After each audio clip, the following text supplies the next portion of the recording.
welcome to a slightly unusual Freilich Project event. It's a discussion with Dave Emmerson of Visions Press, a punk musician, a pastor, a zine maker. We're focusing on his zine work today. My name is Ibrahim Abraham. I was the former convener of the Freilich Project for the study of bigotry. I'm still a research fellow in the Humanities Research Centre. And let me begin, as we always do at the ANU, by acknowledging the first Australians on whose land, at least I am speaking from, and pay my respects to the Ngunnawal people and their elders past, present, and emerging.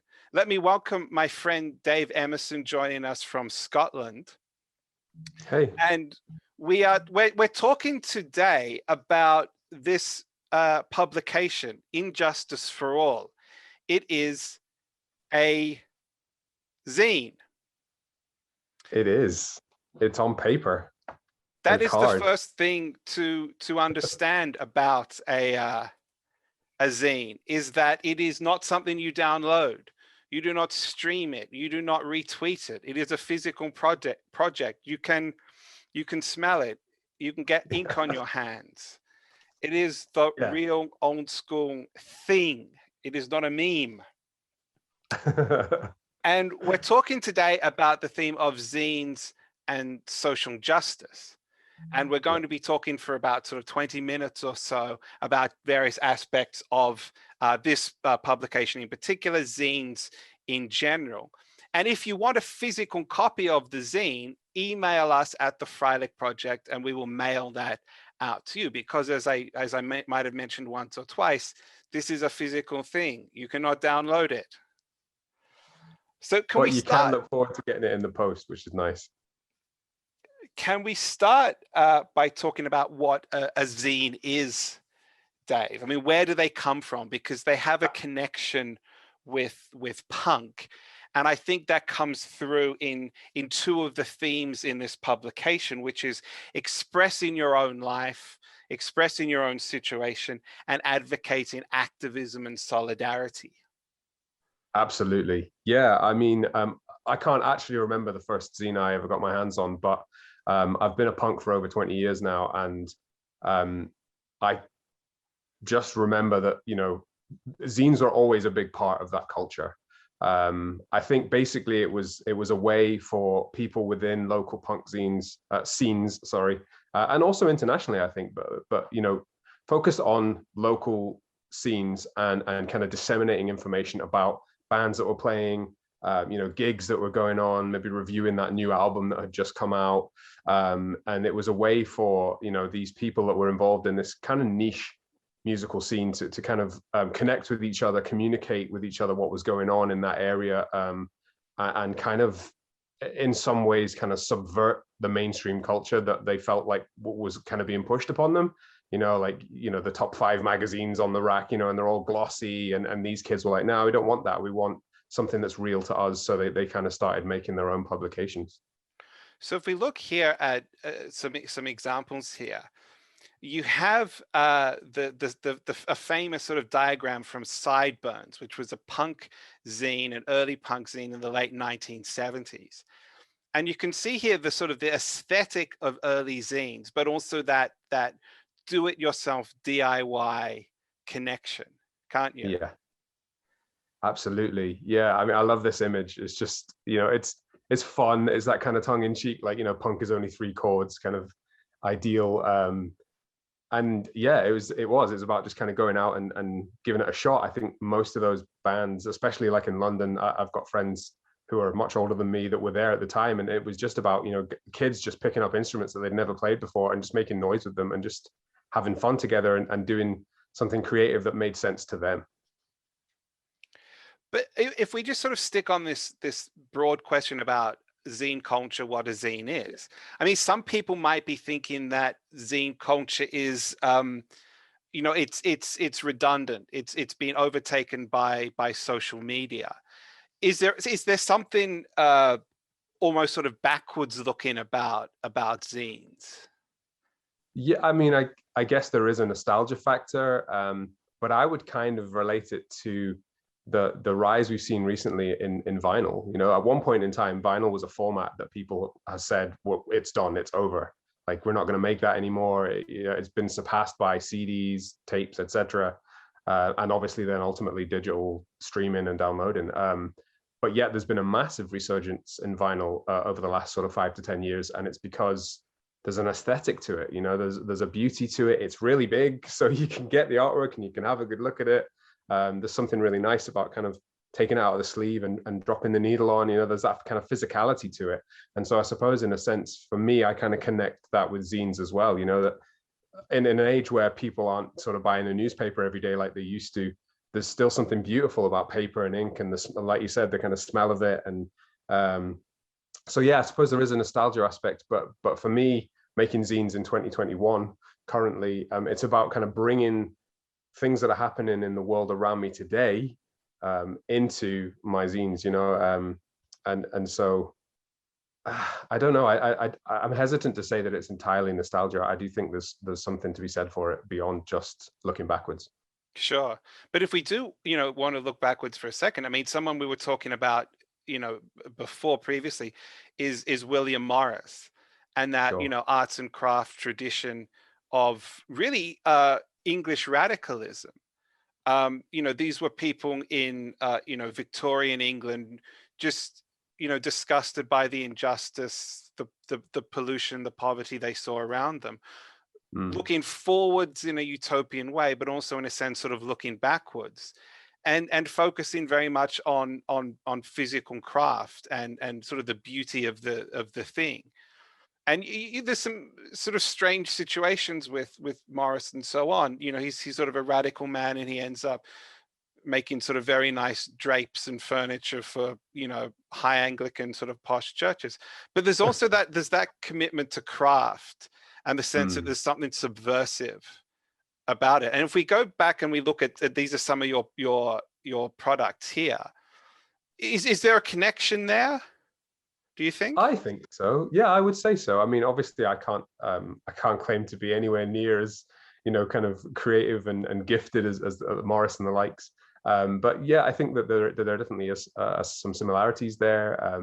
I really I value creating things with my own hands. I get my scissors or my glue stick out, and I kind of cut stuff up and glue it together and photocopy it, and so I'm enjoying crafting, and I'm enjoying the opportunity to sort of use that kind of crafting to create something that I'm hoping will connect with other people, that's informative, encouraging, helpful in that sense.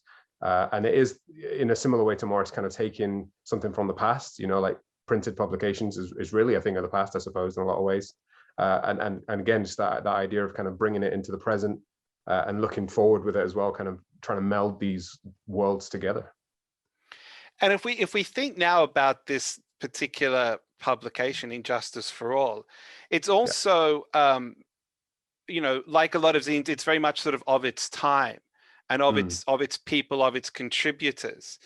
I'm wondering if I could just read out a paragraph from one of the contributions here by Curtis Bell, and it's his little piece here on living with melanin.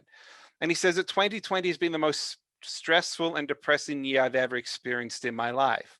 There's the coronavirus, the economy, and especially here in America, the racial tensions going on. Can you tell us a little bit more about what was going on in 2020 that sort of inspired you to put the publication together? Absolutely, yeah. Right around the start of the year, I'd actually sort of stopped running a DIY record label that I'd been involved with for a number of years. And I was looking for something new creatively, a way to express myself. I like to be busy and I like to create. So I wanted to kind of do something new. So zines were like a kind of a new thing. I had put a few together, but many, many years ago. And then obviously, right around that same time, everything kind of hit with coronavirus and lockdown, and it just really felt like the world was on fire. At one point, there was just so much going on. as Curtis had mentioned, you know, the economic aspects, the racial tensions that we were seeing, being stuck at home, and kind of the effect that was having on people's kind of mental health and things as well. And so I kind of used that as an opportunity to kind of try and do something creative. One of my coping strategies for being in lockdown was trying to do something creative each week, just so that I had things to do, and staying busy and so on. And so around about that time, I was kind of starting to think about how my various friends around the world would be coping with what was happening, and sort of reaching out to them and trying to just kind of connect and encourage. And it was kind of through that process that I actually kind of thought, it might be really cool to put something together with these people who I know and whose opinions I value, and actually do something collaboratively together, and kind of deal with the world as it's kind of affecting all of us right now, kind of thing, and injustice obviously was a big theme. So I felt like that would be a good project to kind of do together. It sort of reminds me of something that a friend of mine was constantly reminding me about, which was that physical distancing, there's physical distancing, but it can also go with social solidarity. Yeah, that's right. That's a really good point. Yeah, like just because we were apart didn't mean we had to be completely separated from each other. But the internet is beautiful in that sense, that we can continue to stay in touch with people even when we can't even leave our own home. So it was a really good project in that sense as well, just being able to kind of stay connected with friends and try and encourage one another. And when we focus again on this particular zine, there's personal stories in there about various forms of injustice. There's child abuse, there's class inequality, there's racism, there's ableism, and more. Do you think that there is anything that connects these forms of injustice in the zine? Yeah, I mean, I think in this particular instance, the connection, the central connection, I suppose, was that these were people I knew. And I knew something of each of their stories, so I knew a little bit about kind of some of the things that they'd gone through and experienced, which is why I reached out to them specifically about this zine. But beyond that, I can't really claim like any credit. I kind of gave them my vision for what I was hoping that the zine would do in terms of using injustice as a common denominator. That each and every one of us experience different types of injustice, either against ourselves or just kind of that we see in our communities. And my hope was to kind of use these stories to bring people together and show people that we can still find common ground with each other, even if we've had these injustices perpetrated against us, or even if we've lived a really privileged life and never experienced any injustice. There's common ground to be found, and that was my kind of hope, and I communicated that to them, and then they just went ahead and did a really great job of writing these pieces. And what I think comes through in a lot of these contributions is people's ability to make connections between forms of injustice, which is rarer than it should be. Yeah, I'm kind of realizing that, because even the fact that you've given me this opportunity to do this interview, I guess I just didn't really sort of realize how much of a big deal this was, and it's great. It's really vindicating, I think, for their stories as well, to be able to kind of get out there and for people to be able to read them and hopefully find some encouragement through them. And people can see a little bit of my short contribution up here. I mean, you were saying before that you sort of left it up to us, and it in a sense sort of reflects our personality and our concerns. My, for better or worse, personality is tied up in my vocation as a scholar. So I talk about the university, and I talk about it's something that I feel passionate about, is that the university as a space and an institution can combat injustice, which is a small part of what we try to do in the Freilich Project. But it can also perpetuate injustice in the university through the kinds of cultures that we create. So that's my particular little contribution there. But you mentioned that these are all sort of friends of yours, and that's basically the only connection. And it sort of strikes me that for a zine, that's sort of all you need, because there is this sort of, the idea of the zine as a DIY product connected to punk. Underpinning that is this sense that everybody's life, everybody's story is worth telling, if not singing about. Absolutely. Because we're talking about punk here, screaming about, or writing about. You don't have to be famous, but you have the ability and the right to express your situation.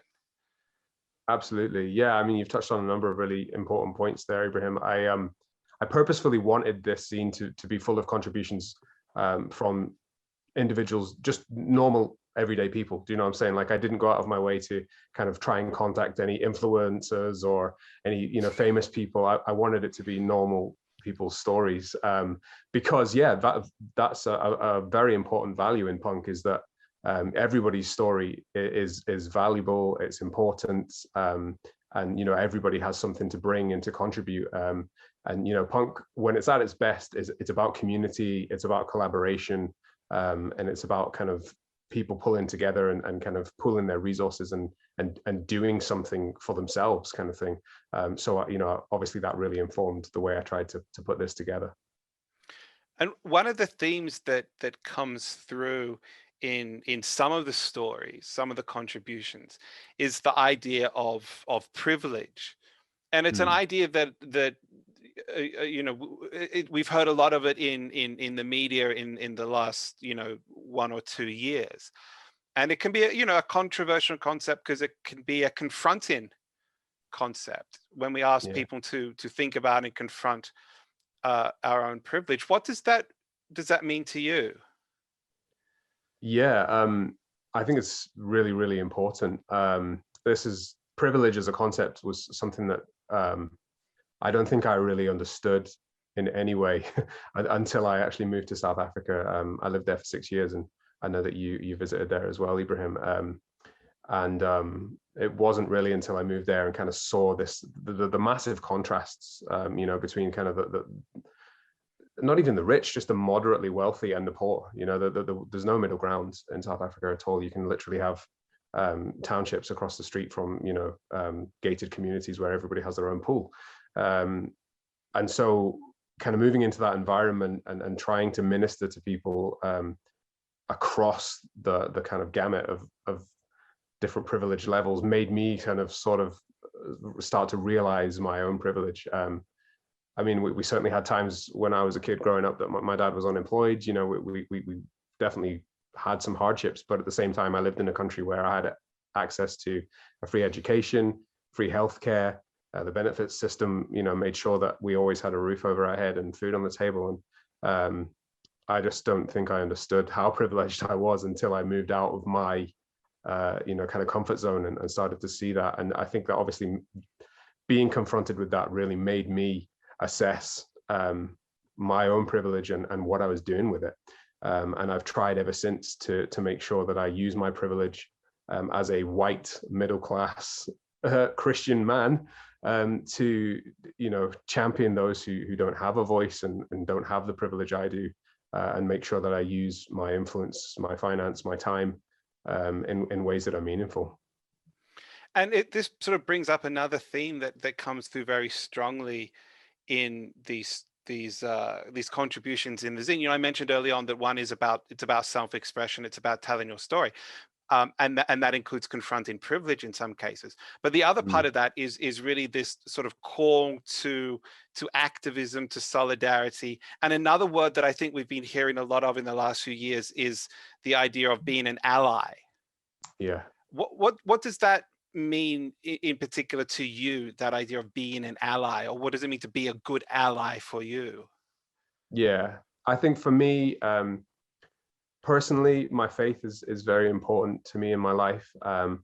And as I read the Bible, I kind of I observe the life of Jesus, and I observe his interactions with other people, and I think he's the absolute key model of an ally, because he came alongside people He didn't judge on them. He sort of met people where they were at, and he would sit and he would eat with them, and he would talk to them, and he would listen to them, and he would try and identify with their lives. And so, you know, as a Christian, that's the kind of model that I try to follow. I don't think I always do a very good job of it, but yeah, just, you know, the kind of idea of just really just coming alongside people, accepting them for who they are, listening to their stories, validating them, and seeing the value in them as an individual, and then trying to walk a road with them, really. Was it then difficult or confronting to see religion in general and Christianity in particular become such a source of conflict in the last year, particularly in the US, but not only in the US? Yeah, I mean, certainly last year was really bad in that regard. But I think for a long time, I've kind of looked at the things that the quote unquote Christian right, I'm by that I mean quote unquote Christian. I know they're right, as in right wing. Ibrahim, let me go again on that one. Like that. Let me start Every again. punk has a right to a do-over. You get one do-over. This is my one do-over. So I'll just go from the top. You've already asked the question, so. Because we're not editing this. You're just doing a do-over. Oh, please edit it, mate. My tech skills aren't that. I'm low-fi as well, man. I got a little tongue-tied there. Let me try again. I think, yeah, particularly last year was really painful to watch in terms of that. But, you know, for a long time, I've kind of looked at the things that the Christian right do and just kind of hung my head in absolute shame and horror, you know, and I genuinely question whether they read the Bible, have any idea about the teachings of Jesus, because the way that they're treating people and acting is not in line with his life or his example.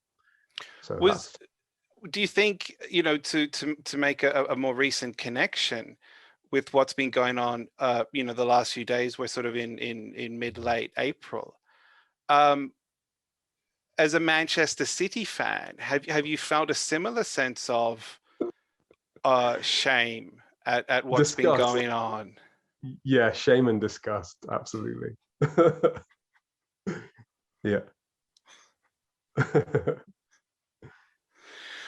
Well, I mean, on that, let me thank Dave for spending some time to talk about his product. And again, please, you know, contact us at the Freilich Project. We can send you out a copy of this zine. You can visit the website as well. And we thank you again for sharing your activism and your creativity with us. Thanks for having me. It's good to be here.